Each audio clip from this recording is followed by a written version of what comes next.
Here we have a problem of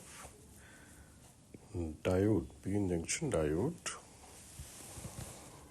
In this diode is ideal diode है, जिसकी जो forward bias resistance है that is 0 and reverse bias resistance is infinitely large.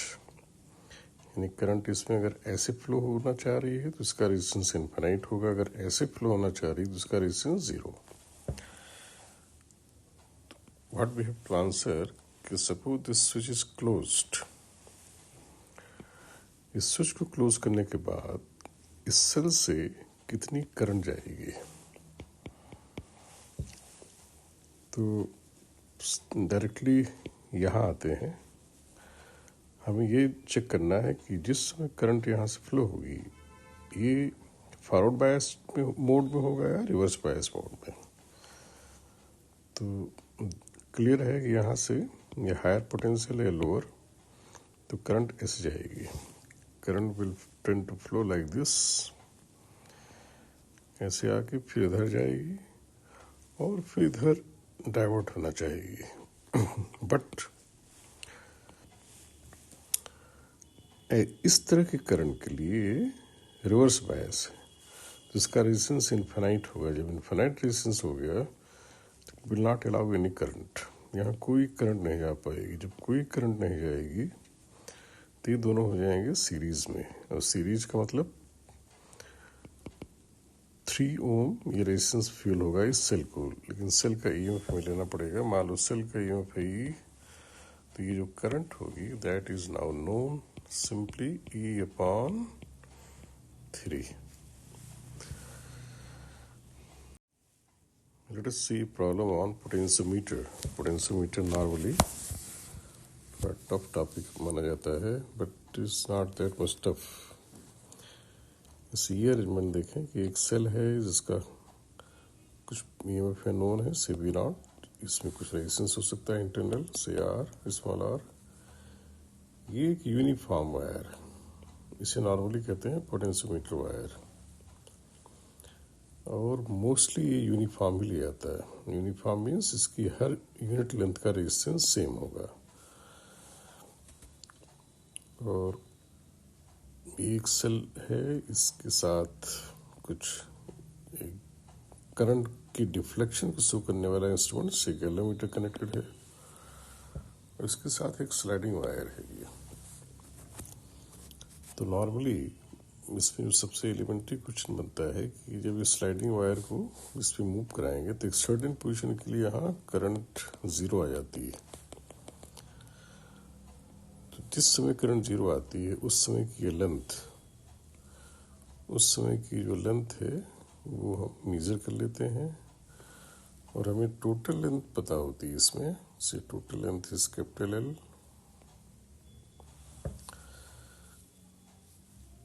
और इस fact को use करके कि लेंथ में पता है, टोटल पता है, इसका कुल रेजिस्टेंस दिया रहता है नॉर्मली, और फिर इस सेल का ईएमएफ पूछ लिया जाता है, या वैसी वर्षा इसका ईएमएफ में पता है, तीन दोनों लेंथ में रेशियो पूछ लिया जाएगा, ये वोल्टेज पता है, मतलब कुछ चीज़ें देकर बाकी चीज़ें पूछी जाती हैं. तो ये सारा कुछ एक सिंपल कॉन्सेप्ट से आंसर किया जा सकता है कि जिस समय यहाँ नल पॉइंट होगा, जिस समय यहाँ नल पॉइंट का मतलब जिसमें यहाँ जीरो डिफ्लेक्शन, नो करंट, उस समय यहाँ भी कोई करंट नहीं होगी. क्योंकि जो करंट यहाँ जानी है अगर वो 0 है तो यहाँ 0 करंट, यहाँ 0 करंट, क्योंकि जो इधर से आएगी वही जाएगी. दैट मीन्स यहाँ 0 करंट, और जब यहाँ 0 करंट, यहाँ 0 करंट, दैट मीन्स कि इधर से जो करंट आएगी इस समय आई, वी कैन से कि डायरेक्टली इधर चली जाएगी. एक simple but important observation, important fact है ये. वही करंट ऐसे चली जाएगी. इसका इफेक्ट ये होगा, जैसा मैंने क्यों कहा, क्योंकि जब यहाँ करंट 0 है, यहाँ करंट 0 है, तो यानी ये आने वाली करंट के यहाँ कोई डिवीजन नहीं हुआ, सारी इधर चलेगी, और यहाँ कोई डिवीजन नहीं हो रहा क्योंकि इधर से कुछ है ही नहीं है. तो बढ़ेगी नहीं ना घटेगी, जो आई वही आगे चली जाएगी।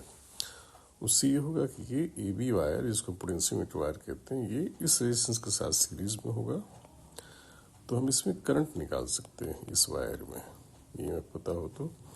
और फिर इस लेंथ को यूज़ करके कि टोटल रेजिस्टेंस में दिया होगा इस लेंथ के प्रोपोर्शनल, तो इस पार्ट का रेजिस्टेंस निकल आएगा अगर ये लेंथ पता है, क्योंकि यूनिफॉर्म वायर का रेजिस्टेंस लेंथ के प्रोपोर्शनल होता है डिफरेंट पार्ट्स का। इसका रेजिस्टेंस निकलते ही करंट में पता ही है, यहाँ से यहाँ पोटेंशियल आ जाएगा। फिर इस पार्ट में हम केवीएल लगाएं। केवीएल कैसे डायरेक्टली भी कह सकते हैं, यहाँ तो कोई करंट है नहीं, तो यहाँ जो पोटेंशियल डिफरेंस होगा सिंपली ईएमएफ के बराबर होगा इस सेल के। तो यहाँ से अगर चलेंगे हम लोग तो पोटेंशियल यहाँ जो चेंज आया due to only cell EMF, इसका कुछ रोल नहीं हुआ क्योंकि यहाँ कोई करंट ही नहीं है। रेजिस्टेंस में पोटेंशियल करंट होने पे एग्जिस्ट करता है, तो यहाँ सिंपली ई पोटेंशियल डिफरेंस आएगा।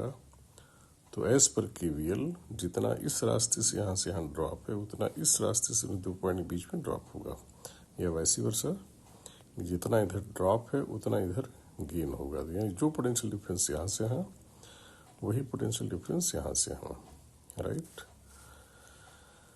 तो ये पोटेंशियल हमने करंट इनटू रेजिस्टेंस से निकाल ही लिया था, तो इसका ईएमएफ आ जाएगा। अब इसी पे एक सिंपल न्यूमेरिकल मैंने समझने के लिए दिया है। सपोज इसका ईएमएफ हमें पता है, से वी नॉट इज नोन, ये रेजिस्टेंस पता है, और इस वायर का रेजिस्टेंस यहाँ दे दिया मैंने 8R,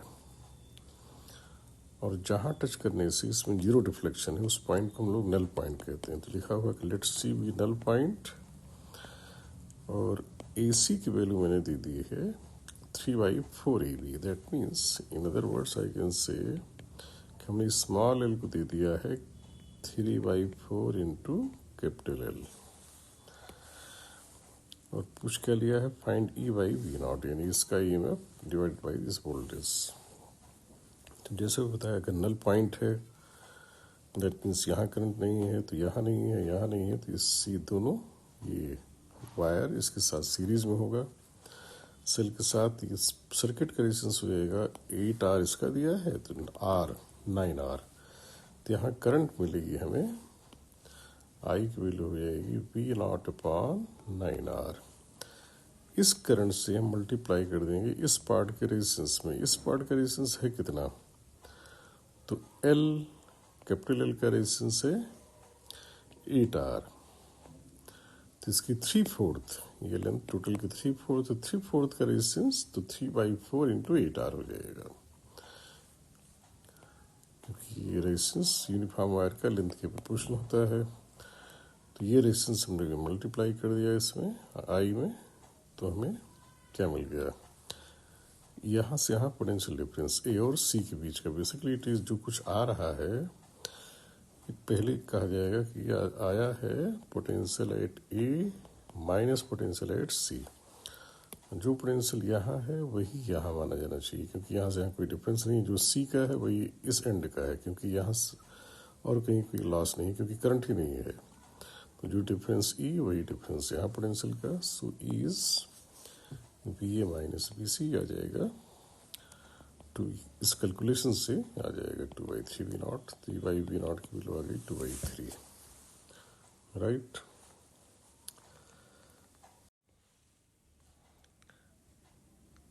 let us consider one more problem based on potentiometer.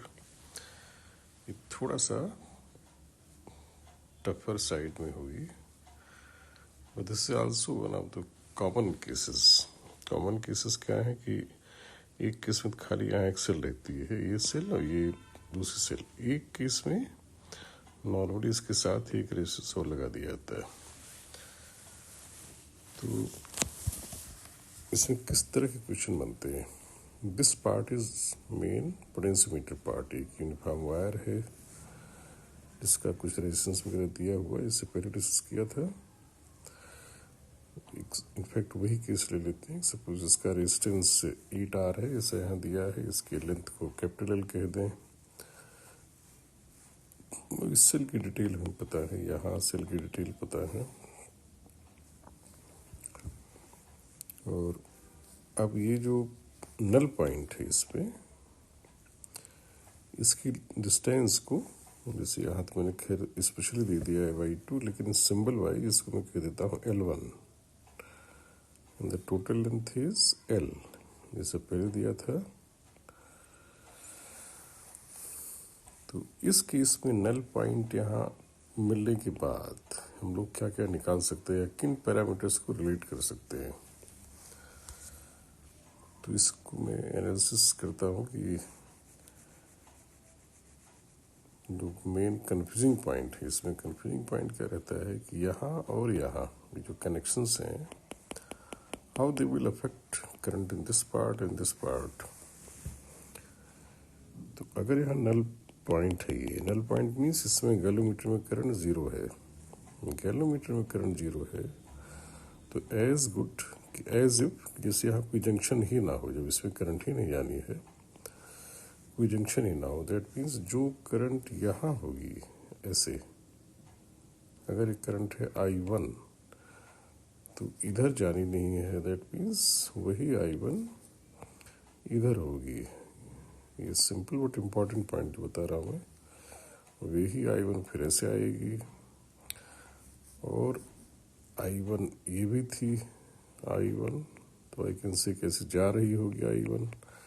अब यहाँ इम्पॉर्टेंट है कि I1 ऐसे आई, इधर I1 है, दैट मीन्स यहाँ से कुछ नहीं आया, ना इधर कुछ गया भी I1 ये, क्योंकि ये I1 है, तो आगे एक ही वायर में करंट अलग अलग नहीं हो सकती दो पार्ट में, ये I1 तो ये I1, और ये इधर से I1 होनी चाहिए क्योंकि इधर I1 है ये। दैट मीन्स जिस समय यहाँ नल पॉइंट होगा उस समय ना तो इस ब्रांच में कोई करंट होगी, ना ही इस ब्रांच में, एज पर जंक्शन लॉ। तो एज इफ ये जो पार्ट है, ये सॉरी ये पूरा पार्ट इंडिपेंडेंट हो जाएगा, this part is independent from other part, ये बिल्कुल अलग हो जाएगा। जब अलग हो जाएगा तो इसकी करंट में निकालने के लिए इसके बारे में नहीं सोचूंगा, और इसमें करंट पाने के लिए इनमें we will not think of this, right. तो मैं अगर इस ब्रांच में करंट आई कह दूँ तो यहाँ पे हमें आई दिखाना चाहिए, यहाँ I1 मैंने दिखा दिया। तो अब मैं I और I1 को लिखता हूँ, I will write as V0 upon R plus 8R, ये भी वायर का रेजिस्टेंस है 8R, यहाँ दिया हुआ है ये भी वायर का रेजिस्टेंस 8R, तो पूरा 8R इसके साथ सीरीज में हो गया। तो मैं I की वैल्यू आ गई V0 अपॉन 9R, इसको जरूरत पड़ने पर यूज़ करेंगे। और I1 I can write as E upon, इसका इंटरनेशंस मैंने इस 2R दिया है, और ये कैपिटल R है, तो पहले तो इसी फॉर्म में लिख लें, I1 हो जाएगा E upon 2R plus capital R, और वैसे यहाँ मैंने कैपिटल R को 3R दे दिया है फॉर सिंप्लिसिटी, कैलकुलेशन को आसान बनाने के लिए। तो it is E by 5R, right. अब इसमें और किन चीज़ों को हम लेट कर सकते हैं, तो मैं यहाँ एक पॉइंट मार्क करता हूँ, लेट अस से हियर, यहाँ एक पॉइंट है, इसको कह दें C, लेट अस से D, इसको कह दें F। तो we can write VD minus VF, ये हो जाएगा I1R, और I1 हमने निकाल लिया है E by 5R, capital R की वैल्यू हमने दिया 3R, तो ये हो जाएगा 3 बाई 5। दैट मीन्स इस सिचुएशन में जब यहाँ नल पॉइंट है तो यहाँ से यहाँ हमें पोटेंशियल डिफरेंस मिल गया, कितना 3 बाई 5। अब ये पॉइंट देखा जाए तो ये इस D पॉइंट का पोटेंशियल एग्जैक्टली A के तो बराबर है, क्योंकि यहाँ से यहाँ कोई पोटेंशियल डिफरेंस है ही नहीं है, राइट। यहाँ करंट है लेकिन रेजिस्टेंस नहीं, यहाँ रेजिस्टेंस हो सकता है बट करंट नहीं है, जिस वजह से यहाँ से यहाँ कोई पोटेंशियल डिफरेंस नहीं है। और मैं ये भी क्लेम कर सकता हूँ जो F का पोटेंशियल है वही C का है, क्योंकि यहाँ से यहाँ कोई पोटेंशियल डिफरेंस नहीं है।